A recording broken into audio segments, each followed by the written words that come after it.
ኖላዊ ክፍል ከአንድ ተለቀቀ። ሰላም ለሀና ችግሯን እያዋየቻት ነው። ሀና ነይ እስኪ ትላታለች። ምን ነው ሰላምዬ፣ ምን ሆነሽ ነው? ሀኒዬ እስኪ ተቀመጭ እናውራ ትላታለች። ሀኒም ትቀመጣለች። ሰላምዬ ምን ሆነሽ ነው? ምን ሆነሽ ነው እንዲሆንሽው? ሰላምም ሀኒዬ ማበዴ ነው። ለምንድን ነው የምታብዱ? ልጁ ሊያስቀምጠኝ አልቻለም። የትኛው ልጅ? ያ የተረገመ ልጅ ነው ያስረገዘኝ። እስኪ ቀስ ብለሽ አውሪ እትዬ ከመጡ እንዳይሰሙሽ። ግን ምን አድርጊ ነው የሚልሽ? ገና መች አነሳውለትና አንሽለትና የሚልሽን ስሚ። ምን አይነት የተረገመ ሰው ነው? ግን እኮ በምንኛው ቀን ነው ወደ ህይወት የገባው? እኔ እኮ ግን ስንት ነገር አድርጎኝ ልረሳው አልቻልኩም። መርሳት እኮ ከባድ ነው ሰላምዬ። አንቺ አፍቅረሽ ታውቂያለሽ? ምን? ኧረ እኔ እንደዚህ አይነት ነገር አላውቅም። ጓደኛሽ አለሽ? እኔ መች ደልቶኝ? እኔ ደልቶኝ ነው እንዴ? እኔ እንደሱ ማለት አይደለም። ስንት ችግር እንዳለብኝ ታውቂ የለ እና እሺ ምን ማድረግ ነው ያለብኝ ሀንዬ? አሁን አንቺ ተረጋጊ። ነገ መሆን ያለበትን ነገር ማድረግ አለብን። እና አሁን አንቺ ልትሄጂ ነው? አዎ ልሄድ ነው። እነትዬ ሲመጡ እራት ብሉ፣ እየመሸ ስለሆነ ልሄድ ነው። እሺ ሀንዬ ሰላም ደሪ። ሰላም ደሪ ሀኒ። ሀኒም ወደ ቤቷ እየተዘጋጀች ነው፣ ወደ ቤቷ ልትወጣ። ከዛ ዶክተሩ ደወለ። የዶክተሩን ስልክ አነሳችና ሄሎ ዶክተር እንዴት ነህ አለችው። እና ዝሬ ስላልተመቸኝ አልመጣም፣ የአባቴ ጤንነት እንዴት ነው ብላ ዶክተሩን ጠይቀዋለች። እና ዶክተሩም አባቷ ጥሩ ነገር ላይ እንደሆነ ይነግራታል። ሀኒም ትደሰታለች። እና አሁን ምን ማድረግ ነው ያለብን? መቼ በቻልኩት ጊዜ ይዤው መጣ፣ ሕክምናውን ማድረግ ይችላል አለ። ሀኒም በጣም ደስ ብሏት የአባቷ ነገር እንድትስተካከለላትና ሕክምናውን እንዲጀምር በማድረጉ ደስተኛ ሆና እሺ ዶክተር ሰላም እደር፣ እሺ አመሰግናለሁ ብላ ስልኩን ትዘጋለች። ሰላምዬም እንቅልፍ አልወስዳት ብሎ አልጋዋ ላይ ቁጭ ብላ በጭንቀት ተሞልታለች። እናቷ ትመጣና እንዴ ሰላምዬ ለምን አልተኛሽም? ታታ ማሚ አልተኛውም፣ ዝም ብዬ ቁጭ ብያለሁ። ምን ሆነሽ ነው? ምንድን ነው የሚያስጨንቅሽ? ታታ ማሚዬ ግን አላቅም፣ ሰሞኑን ግን ውስጤ ዝም ብሎ ይረበሻል ብላል እናቷ ነው። እንዴ ሰላምዬ የሆንሽው ነገር አለ? እስኪ ንገሪ፣ ለእናትሽ ነገር ያታታለኝ።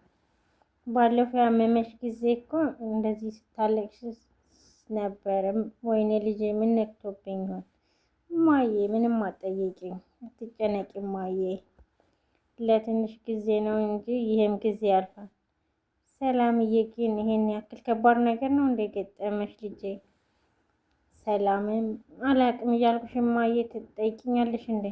እማ በቃሽ። ማሚዬ ቅፍ አድርገሽኝ እንተኛ፣ ነይ የኔ ልጅ ቅፍ አድርገሽ እንተኛለን ትላለች። ሰላም በጭንቀት ላይ ነው አሁንም ያለችው። ሀኒና ዜ መንገድ ላይ ይገናሉ። ሀና እንዴት አደርሽ? እግዚአብሔር ይመስገን። አስብ በሰላም ነው እንደዚህ የተጨነቅሽው? ባልጠራሽ እኮ ሳላሽ ልታልፍ ነበር። አዎ ትንሽ ጨንቆኛል። ምን ነው? ምን ሆንሽ? የአባዬ ጉዳይ ትንሽ አሳስቦኛል። ምን ሆነ? አሁን እኮ ወደ እሳቸው ጋር እየሄድኩ ነበር። አይ እሱ ምንም አልሆነም። እና ምንድን ነው ያስጨነቀሽ? ያው የሕክምና ጉዳይ ነው። እየታከሙ አይደል እንዴ? ትናንት እኮ ዶክተሩ ደህና እንደሆነ ነግሮናል። እስካሁን እኮ ዋናውን ሕክምና አልነበረም።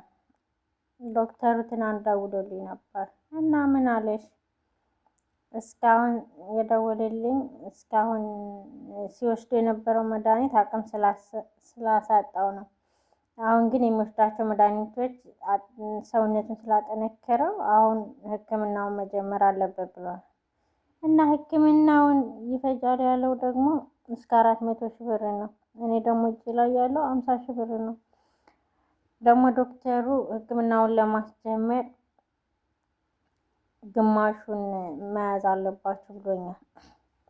በቃ አትጨነቂ፣ አንቺ ወደ ስራ ሂጂ፣ አምላክ አለ ይላታል። እሱ ግን ምንም ነገር የለውም እና በዚህ እሷን አሳስቦት ይለያያሉ። ወይዘሮ ሜላትም ጽሁፋቸውን ስራቸውን እየሰሩ ነው። ሀኒ ትመጣና እትዬ አልጨረሱም? እትዬ የሚፈልጉት ነገር አለ? ሻይ ቢጠጡ እኮ ነቃ ይላሉ። አይ ምንም የለ፣ ግን እኮ ስላላሰኘኝ ነው። ሀኒ የምልሽ። አቤት እትዬ፣ የሆነ ነገር እኮ ልጠይቅሽ ፈልጌ ነበር። ምንድን ነው? ጠይቁኝ። እንደው ግን አደራሽን ተሳስተሽ ለሰላምዬ እንዳትነግሪያት እሺ?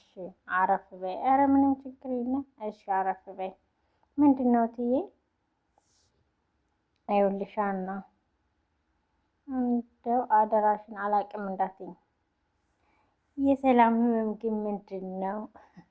የሰላም ህመም ግራ የገባው ሰላምዬ ከመኝታ ቤቷ ከቻለች። ሰላም ደነገጠች። ናት ሰላምዬ አለቻት።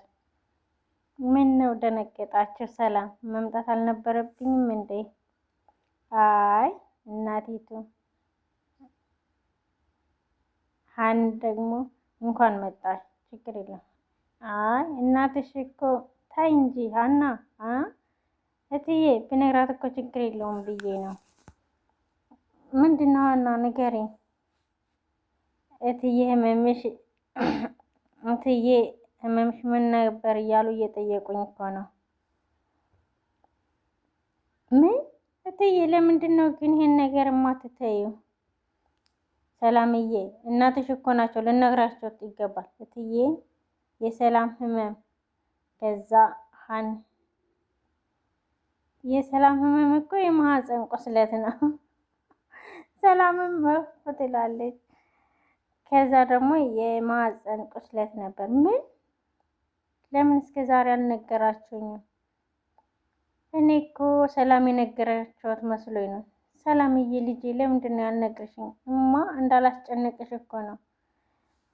ትልቅ ሚስጥር የደበኩሽ መስል እንደ ፖሊስ ስታስጠሪኝ እኮ ነው። እትዬ ሰላምን የጎዳት እኮ ደም ስለፈሰሰባት ነው። የማህፀን ቁስለት ደግሞ ያን ያክል ከፍተኛ ህመም አይደለም። አዎ ዶክተሩ ደግሞ ውሃ በመጠጣት ብቻ እንደምድን ነግሮኛል። እኔ እኮ ስለተጨነኩ ነው ሰላምዬ። እትዬ እኔ ድስት ስለጣርኩኝ ወደ ክሽን ሊሄድ ነው።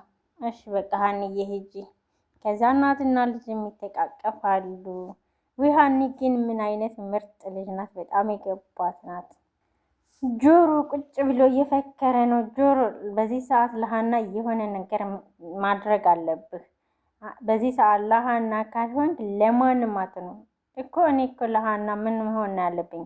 በዚህ ሰዓት ሀና ገንዘብ ያስፈልጋታል። የትም ብለህ ገንዘብ ፈልግ።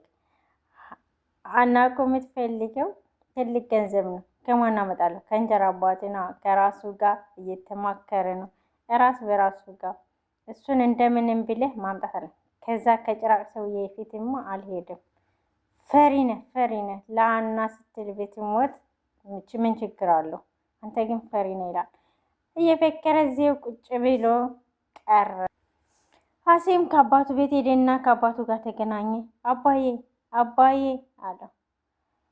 ማንን ነው? እኔን ነው አለና አባትየው ደነገጠ።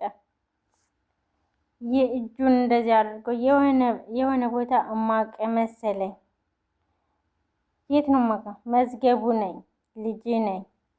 አቶ መዝገቡ ከስንት ጊዜ በፊት እንዴት መጣ? አንተን ፈልጌ ነው አባዬ። አንተ አባዬ አትበል፣ ምን ይመስላል? እሺ ርቦኝ ነው የመጣሁት። ኧረ እባክህ ራበህ? የሚሄድበት ደግሞ ምንም ዘመድ የለኝም እና እኔ ዘመድ ነኝ እንዴ? ዘመዶችን ሂደህ ወደዛ ፈልግ። አባቴ አይደለህ እንዴ? አንተ ምንድን ነው የምትለው? አባቴ አትበለኝ አልኩህ እኮ። እሺ አያቴ ልበልህ? አባዬ እስከ ዛሬ ድረስ እንደምንም ስፍጨረጨር ኖሬያለሁ። እሺ እና ምን ገጥሞህ ነው? አሁን ግን አልቻልኩም። ህይወት አልገፋኛለች። አንተ ግን ህይወት ጋር ለምን ሄዳለህ? ይህ ህይወት የሚስት ስም አይደል እንዴ? እዛ ወፍራም ሚስት ጋር ለምን ሄድክ? ከአሁን በኋላ እዚያ አካባቢ እንዳላይ እና የት ስትፈልግ ሂደህ የአባትን መቃብር አፈርላ። አባዬ ስለቸገረኝ ነው አንተ ጋር የመጣሁት። ትሰማለህ አንተ ዘሪበት፣ ከእንግዲህ በኋላ እዚህ አካባቢ ባገኘ እናትና አባት ጎን ነው እማጋድመ። ከዛ ንቅ አርጎ ይዘዋል። አቤት የሰው ጨካኔ! ሰማኝ አይደል? ገባ? አሁን ከዚህ ጥፋ ዘረቢስ ብሎ ያባርረዋል። ውድ የኖላዊ